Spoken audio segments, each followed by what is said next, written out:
Alors, je suis ravie de vous accueillir pour ce premier podcast d'une longue série, je l'espère. En tout cas, c'est l'envie que j'ai. Donc, aujourd'hui, j'ai eu envie de vous parler d'un thème précis. Et, et ce qui est amusant, c'est qu'en fait, avant de faire ce premier podcast, j'étais en train de me prendre la tête sur quel sujet je vais aborder en premier. Et puis, je me suis dit, en tout cas, hier, quand je me suis réveillée, je me suis dit, mais c'est exactement le sujet que je peux aborder, c'est l'indécision, c'est la prise de tête dans laquelle la personne hypersensible peut s'installer toute seule pour faire un choix. Donc j'ai trouvé que c'était pertinent de vous parler de cette indécision qui parfois, même souvent, peut nous saisir. Donc j'ai eu envie de vous aider pour que vous arrêtiez de tourner en rond et que vous ayez des solutions, comment sortir d'un choix qui peut paraître difficile, et notamment sur des situations parfois quotidiennes et anecdotiques. Donc l'indécision, c'est vraiment cette petite tempête mentale, mais c'est surtout une tempête émotionnelle en fait, que l'on connaît tous. Ça va être avec des oui mais et si jamais, oui mais peut-être que face à un choix. Donc, je vais vous donner quelques exemples pour un petit peu étayer ce premier podcast et qui peuvent tous nous concerner. Ce serait par exemple d'écrire un texto ou un mail et alors pour demander soit une information, soit je ne sais pas, peut-être pour confirmer un rendez-vous, quelque chose de cet ordre-là. La prise de tête qu'on pourrait avoir dans cette situation-là, c'est de s'inquiéter de chaque mot. Tout simplement parce qu'il y a la peur d'être mal compris.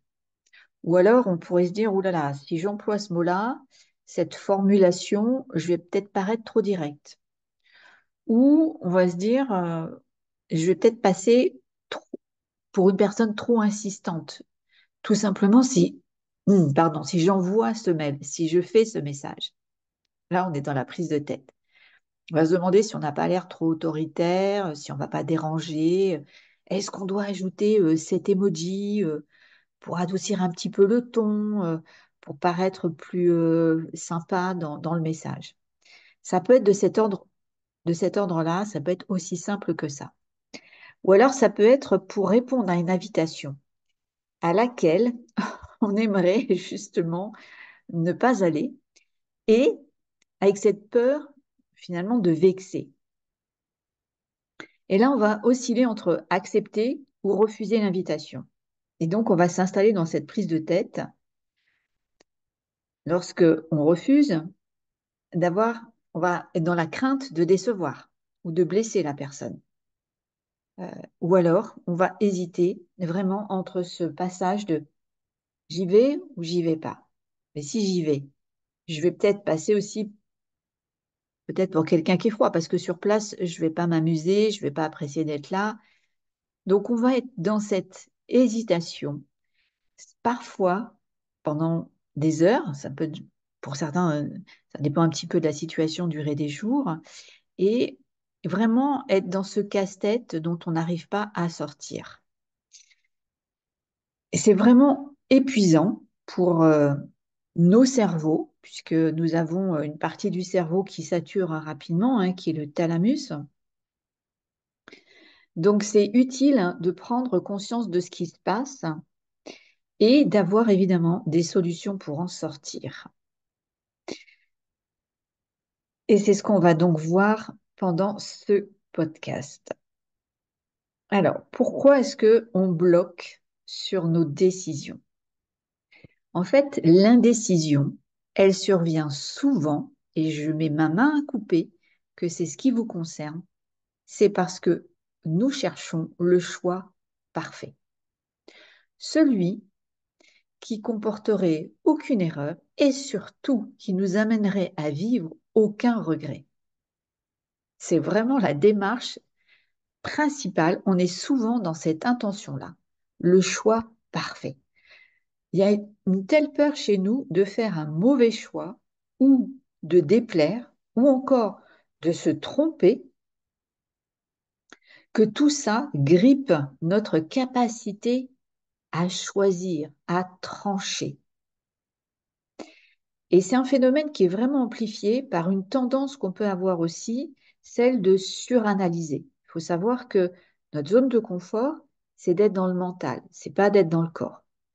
Donc, aller dans le mental, c'est une capacité, une facilité chez nous, puisque c'est une zone de confort, et on s'installe là-dedans, et très facilement, on analyse et on suranalyse, par vraiment ce besoin de trouver un choix parfait ou une certitude que c'est exactement ce qu'on doit faire et que c'est exactement ce qui amènera le résultat souhaité, alors qu'en réalité, il ne peut pas y avoir de certitude absolue en tout cas. Ben, le résultat de tout ça, c'est qu'effectivement, on reste figé dans un cycle de doute qui nous amène à l'inaction et qui finalement crée sans cesse du stress et même parfois des regrets anticipés. Et donc, au lieu d'avancer, eh bien, on perd vraiment du temps et de l'énergie dans ce cycle-là. Alors, il faut savoir que le perfectionnisme, c'est souvent perçu comme un gage de réussite. Mais en fait, ce qui se cache sous ce fonctionnement, c'est un mécanisme de protection. On n'est pas conscient de ça, mais on est souvent concerné, nous les personnes hypersensibles, par ce perfectionnisme, par besoin de se protéger. C'est un mécanisme de survie. Parce qu'il y a le besoin de maîtriser et d'atteindre, et ça va dépendre de chacun, des standards élevés, voire très élevés, parce qu'en dessous de tout ça encore se cachent des peurs. La peur de l'échec, la peur du jugement et la peur du rejet. Et donc ce souci du détail, cette quête en fait du choix parfait, c'est justement pour se mettre à l'abri des imperfections et des éventuelles critiques qui pour nous sont pas envisageables. Donc on va chercher la perfection, on va tenter de minimiser le plus possible euh, les erreurs pour se mettre encore une fois à l'abri du jugement et surtout de l'auto-jugement. Il faut savoir qu'on est notre premier critique et bien souvent beaucoup plus sévère que les autres. Donc ce perfectionnisme, c'est un réel piège et il freine vraiment le progrès, les avancées et la sérénité. Donc il nous installe vraiment dans des périodes de ressassement où on va vraiment osciller entre différentes options et où chaque option est contrebalancée par une autre possibilité. Et c'est vraiment une spirale qui amplifie la peur de faire un mauvais choix, de rater la meilleure option. Et donc, on est complètement submergé par cette prise de tête. Donc, on va voir comment on peut sortir de cette prise de tête. Alors, là, je vous invite à prendre cahier, papier et crayon.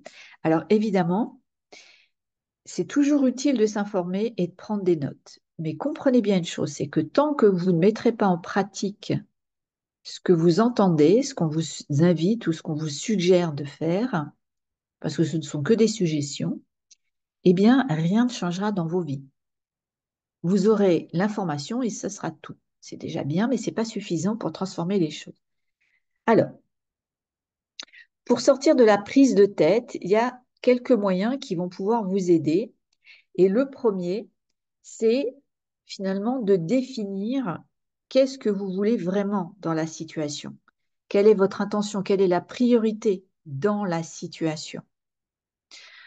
Dans mon cas, c'était de trouver donc un sujet qui soit pertinent et qui transmette des clés pour redonner confiance en soi et surtout avec des actions concrètes et sur un sujet pertinent, sur un sujet qui, bien souvent, pose problème aux personnes hypersensibles.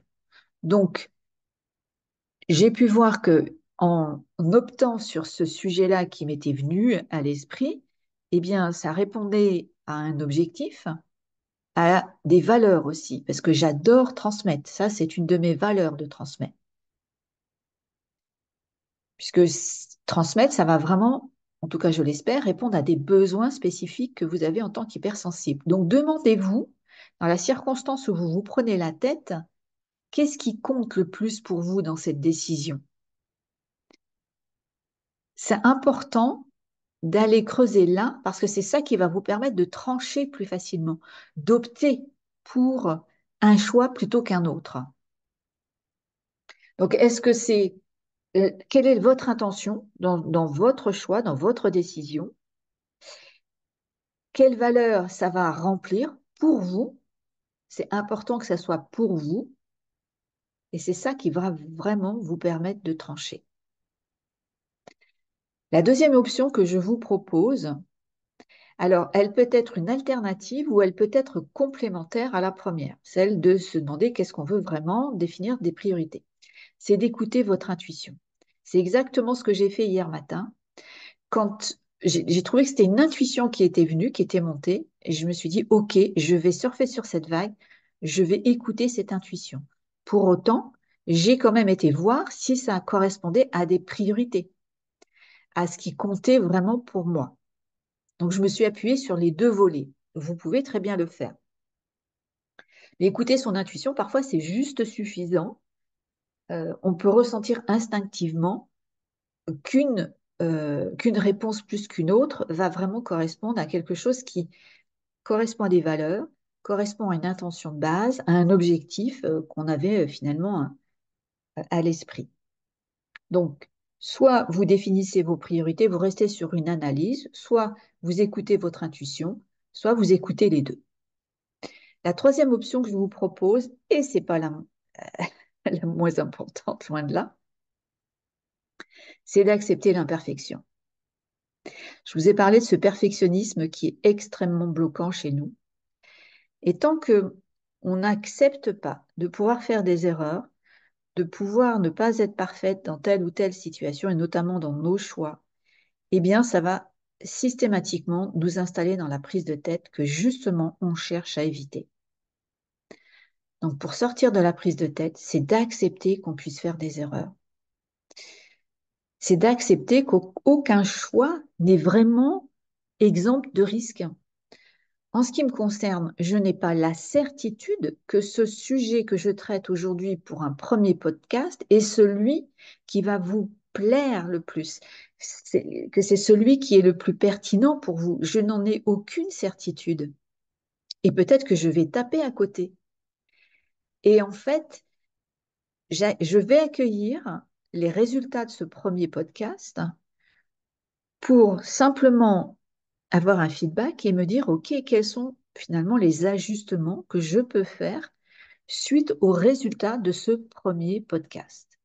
J'accepte qu'il puisse être imparfait dans son contenu ou dans la pertinence de l'avoir choisi. Et ça fait descendre une énorme pression en fait. Parce que j'ai pas voulu faire un choix parfait. Je suis sortie de cette idée-là. C'était justement ce qui était en train de se produire quand j'ai commencé à me prendre la tête pour trouver le premier sujet de ce podcast. Ce que je cherchais, c'était le choix parfait. Celui qui allait être idéal pour vous, celui qui allait correspondre au plus grand nombre de tous ceux qui vont écouter ce podcast. Mais je ne peux pas le savoir en ayant fait un premier podcast. Et c'est pas ça qui est finalement très important. C'est que ça correspond déjà à mes valeurs, à une intention profonde, au plaisir que je vais y prendre, et que ça touche au moins une personne. C'est ça l'idéal. Donc, accepter l'imperfection va vraiment vous enlever une charge énorme des épaules. Explorez ces trois clés que je vous donne. Définissez votre priorité dans ce choix, ou écoutez votre intuition, ou faites les deux, et surtout acceptez que ce choix ne soit pas parfait. Et vous verrez que quel que soit le choix que vous ferez, eh bien, il y a quelque chose qui va se produire, c'est que vous aurez avancé. Alors que de rester dans la prise de tête, vous n'allez pas avancer. Vous restez dans le statu quo, vous êtes bloqué. Donc, il est souvent préférable d'expérimenter plutôt que de rester figé. Parce que rester figé va vous faire vivre de la culpabilité, du regret, du stress et encore plus vous amener dans le figement. Alors que d'avancer dans le petit pas qui est possible, en acceptant qu'il ne soit pas parfait, vous êtes dans l'expérimentation et cette expérimentation vous donne systématiquement du feedback. Donc, prenez des décisions, même imparfaites, et vous verrez que vous avancerez tout le temps. Si vous aimez ce premier podcast, je vous invite à le liker. Ça me permettra de voir si effectivement il vous a plu, s'il a correspondu à quelque chose qui vous concernait là maintenant et s'il vous a paru pertinent. Abonnez-vous à ma chaîne si vous aimez mon contenu, si vous aimez la façon dont j'aborde les choses. Eh bien, abonnez-vous parce que vous aurez encore d'autres podcasts. Je suis en train de m'apercevoir que je prends un grand plaisir à faire euh, ce style de contenu. Donc, ça va être que le début d'une belle aventure que j'ai envie de faire avec une alliance avec vous. Et donc, cette alliance, eh bien, elle passe par le fait que vous likez, que vous vous abonnez. Ça me fait prendre conscience que vous avez un réel intérêt pour ce que j'ai envie de vous communiquer et me donne l'élan de continuer. Je vous dis à très bientôt pour un prochain podcast.